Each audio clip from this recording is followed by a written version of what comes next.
आज है 15 सितंबर दिन रविवार। खबरों की ओर बढ़ने से पहले एक नजर सुर्खियों पर। बिहार में भूमि पंजीकरण के नए नियम इस दिन से होंगे लागू। यूपीआई से अब 5 लाख रुपए तक का कर सकते हैं ट्रांजैक्शन। बिहार के एक्टर संजय मिश्रा ने खरीदी धांसू कार।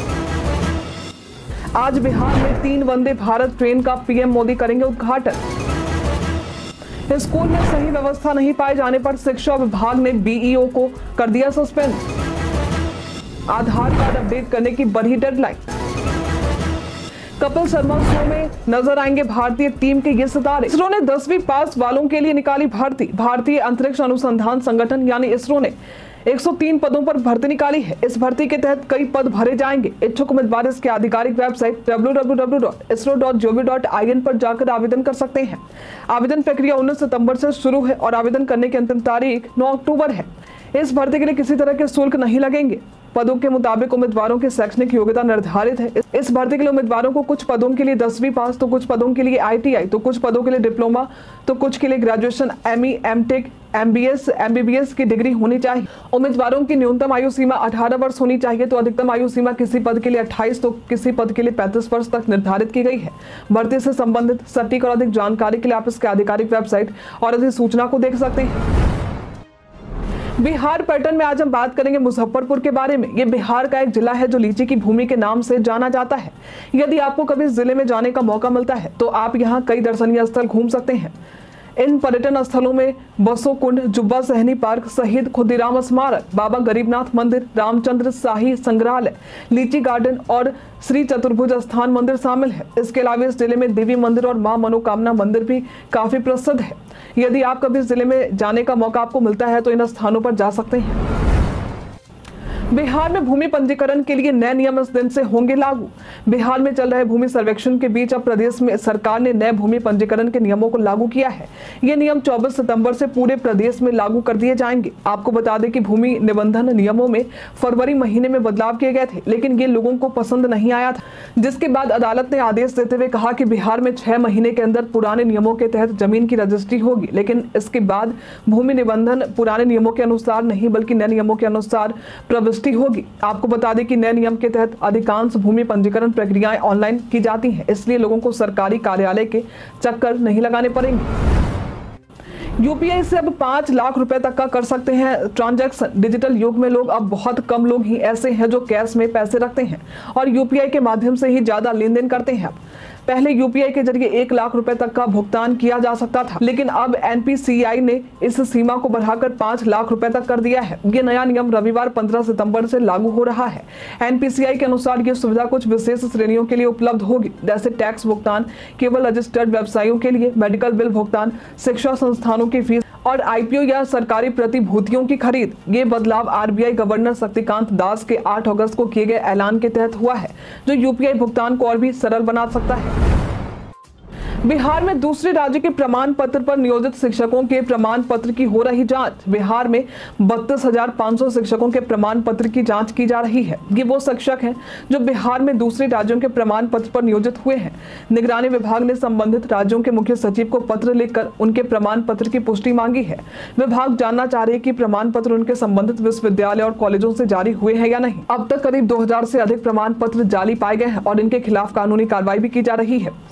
निगरानी विभाग ने लगभग 6 लाख प्रमाण पत्रों की जांच की है। आज बिहार में 3 वंदे भारत ट्रेन का पीएम मोदी करेंगे उद्घाटन। आज प्रदेश में 3 वंदे भारत ट्रेन का प्रधानमंत्री उद्घाटन करेंगे। ये ट्रेन गया, नवादा, किऊल के रास्ते वाराणसी और देवघर के बीच चलेगी। इसके अलावा दुमका होकर भागलपुर, हावड़ा, वंदे भारत और गया हावड़ा के मध्य चलेगी। इस ट्रेन के समय सारिणी को लेकर उमरे के मुख्य जनसंपर्क अधिकारी सरस्वती चंद्र ने जानकारी दी है। उन्होंने बताया है कि 02-304 गया हावड़ा वंदे भारत गया से 11 बजे खुलकर 12:05 पर कोडरमा, दोपहर 1:25 पर पारसनाथ, 2:30 बजे धनबाद, 3:40 पर आसनसोल, 4:25 पर दुर्गापुर रुकते हुए शाम में 7 बजे हावड़ा पहुंचेगी। 18 सितंबर से 22-303, 22-304 हावड़ा गया हावड़ा वंदे भारत ट्रेन का नियमित परिचालन किया जाएगा। इसके अलावा 02-249 वैद्यनाथ धाम वाराणसी वंदे भारत का उद्घाटन स्पेशल वैद्यनाथ धाम से 11 बजे खुलकर सुबह 11:15 बजे जसीडीह, दोपहर 1:20 पर क्यूल, 3:15 पर नवादा, 4:25 पर गया, 6:15 पर सासाराम और शाम में 7:55 पर डीडीयू रुकते हुए रात के 9 बजे वाराणसी पहुंचेगी। बिहार के तेज तर्रार अधिकारी नैयर हसनैन खान को मिली केंद्रीय प्रतिनियुक्ति। बिहार के तेज तर्रार आईपीएस अधिकारी नैयर हसनैन खान केंद्रीय प्रतिनियुक्ति पर चले गए हैं। ये 1996 बैच के आईपीएस अधिकारी थे। अब इन्हें केंद्रीय सशस्त्र सीमा बल में पुलिस महानिरीक्षक के पद पर नियुक्ति मिली है। इस पद पर नैयर हसनैन खान 5 वर्षों तक अपनी सेवा देंगे। बीते दिन गृह विभाग ने इस संबंध में विरमित पत्र को जारी किया है, जहां से ये जानकारी सामने आई है। आपको बता दें कि बिहार में ये आर्थिक अपराध इकाई में एडीजी के पद पर तैनात है। कमेटी से रिपोर्ट मिलने के बाद पैक्सों में कर्मियों और प्रबंधकों को मिलेगा वेतन। बिहार में पैक्सों में कर्मियों और प्रबंधकों के वेतन मान तय करने के लिए कमेटी का गठन कर उसे जल्द रिपोर्ट देने की बात कही गई है। इन सभी कर्मियों का वेतन रिपोर्ट मिलने के बाद ही सरकार द्वारा दिए जाएंगे। आपको बता दें कि फिलहाल पैक्स के लाभांश से उन्हें उनका मानदेय मिलता है।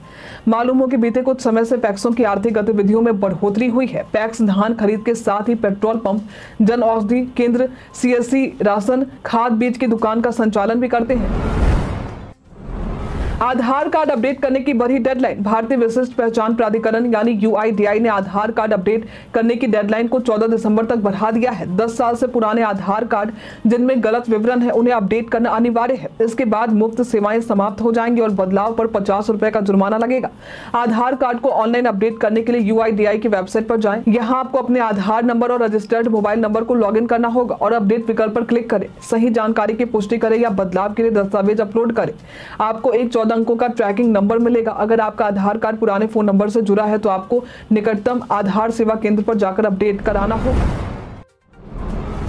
एस सिद्धार्थ के इस फैसले से प्रदेश के 998 स्कूलों का होगा फायदा। शिक्षा विभाग के अपर मुख्य सचिव एस सिद्धार्थ ने एक बड़ा फैसला लिया है, जिससे प्रदेश के 998 स्कूलों पर प्रभाव पड़ेगा। इससे प्रदेश के कई SC/ST वर्ग के बच्चे लाभान्वित होंगे। दरअसल के पाठक जब अपर मुख्य सचिव थे तब उन्होंने उन स्कूलों का विलय कर दिया था जिन स्कूलों का अपना भवन नहीं था। इन स्कूलों में मुख्य रूप से SC/ST वर्ग के बच्चे पढ़ाई कर रहे थे, लेकिन अब स्कूलों में आ रही परेशानियों के आलोक में सभी जिलों को ऐसे स्कूल की रिपोर्ट सौंपने की बात कही गई थी, जिसके बाद अब शहरी और ग्रामीण क्षेत्रों को मिलाकर 2661 विलय हुए हैं। विलय स्कूलों में 998 स्कूलों को विलय मुक्त कर दिया गया है। साथ ही जिन स्कूलों का अपना भवन नहीं है उसके लिए भवन निर्माण के निर्देश दिए गए हैं। नालंदा विश्वविद्यालय में आयोजित होगा भव्य फिलाटेली प्रदर्शनी। 18 और 19 सितंबर को नालंदा विश्वविद्यालय के ऐतिहासिक आयोजन की मेजबानी करने जा रहा है। नालंदा डाक प्रमंडल के अधीक्षक कुंदन कुमार ने बताया कि ये पहली बार है जब नालंदा विश्वविद्यालय में इस प्रकार का कार्यक्रम हो रहा है।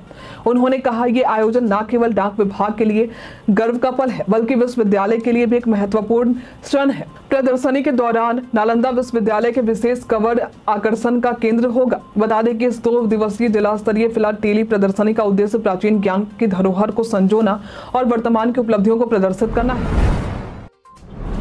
किसी को बिना बताए चुपके से देख सकते हैं अपने कॉन्टैक्ट्स के लोगों का व्हाट्सएप स्टेटस। व्हाट्सएप अक्सर अपने प्लेटफॉर्म पर कई बदलाव करते रहता है। शुरू में व्हाट्सएप केवल 4 लोगों के वीडियो कॉल का समर्थन करता था, जिसे कोविड के दौरान 16 और अब 32 तक बढ़ा दिया गया है। इसी तरह ग्रुप साइज को भी 100 से 512 कर दिया गया है। व्हाट्सएप ने सोशल फीचर्स भी जोड़े हैं, जैसे स्टेटस अपडेट जो इंस्टाग्राम स्टोरीज की तरह 24 घंटे में गायब हो जाते हैं। यदि आप अपने दोस्तों के स्टेटस को बिना उन्हें बताए देखना चाहते हैं तो आप रीड रिसीट्स को बंद कर सकते हैं। इसके लिए व्हाट्सएप में सेटिंग्स में जाना होगा, उसके बाद अकाउंट में जाएं, फिर प्राइवेसी में जाकर रीड रिसीट को बंद करें। इससे आपके दोस्तों को पता नहीं चलेगा कि आपने उनका स्टेटस देखा है, लेकिन आप भी उन लोगों के बारे में नहीं जान पाएंगे जिन्होंने आपका स्टेटस व्यू किया है।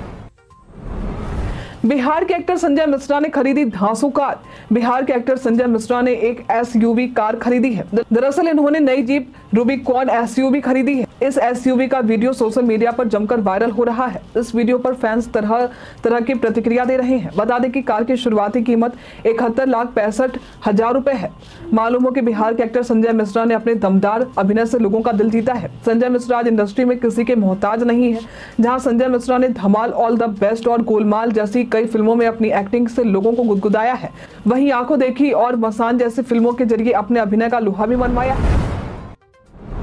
बिहार राजस्व विभाग ने लिपिक को निलंबित किया। रोहतास के दिनारा के चकबंदी कार्यालय में कार्यरत निम्न वर्गीय लिपिक नागेश्वर नाथ सिंह को घूस लेते हुए वीडियो सोशल मीडिया पर तेजी से वायरल हो गया था। वीडियो के वायरल होने के बाद राजस्व एवं भूमि सुधार विभाग ने तत्काल एक्शन लिया। विभाग के निदेशक चकबंदी ने नागेश्वर नाथ सिंह को तुरंत प्रभाव से निलंबित कर दिया। इस संदर्भ में विभाग ने एक पत्र जारी कर बताया है कि ये कार्रवाई बिहार सरकारी सेवक नियमावली 2005 के नियम 9 के तहत की गई है।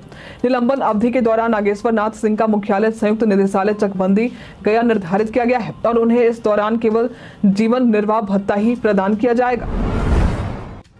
स्कूल में सही व्यवस्था नहीं पाए जाने पर शिक्षा विभाग ने बीईओ को किया सस्पेंड। शिक्षकों की उपस्थिति मॉनिटरिंग के लिए ऑनलाइन हाजिरी दर्ज करवाई जा रही है। बावजूद इसके कई स्कूली शिक्षक अपने रवैये से बाज नहीं आ रहे। अभी हाल में ही सिवान जिला कार्यक्रम पदाधिकारी स्थापना ने एक लेटर जारी किया है। इस लेटर में उन्होंने 4 शिक्षकों की अनुपस्थिति का जिक्र किया, साथ ही स्कूल की खराब व्यवस्था का भी जिक्र किया। इसमें बताया गया कि क्लास खाली रहने के बावजूद भी बच्चों को पेड़ के नीचे बैठाया गया। क्लास के ब्लैक बोर्ड की कालीकरण नहीं की गई थी, वहां चौक और डस्टर भी उपलब्ध नहीं थे। इसके अलावा स्कूल की साफ सफाई में भी कमी दिखी, जिससे पता चलता है कि श्रवण कुमार प्रखंड शिक्षा पदाधिकारी सिवान स्कूलों का सही ढंग से निगरानी और अनुश्रवण नहीं कर रहे थे। इन्होंने अपने कर्तव्य का निर्वहन नहीं किया।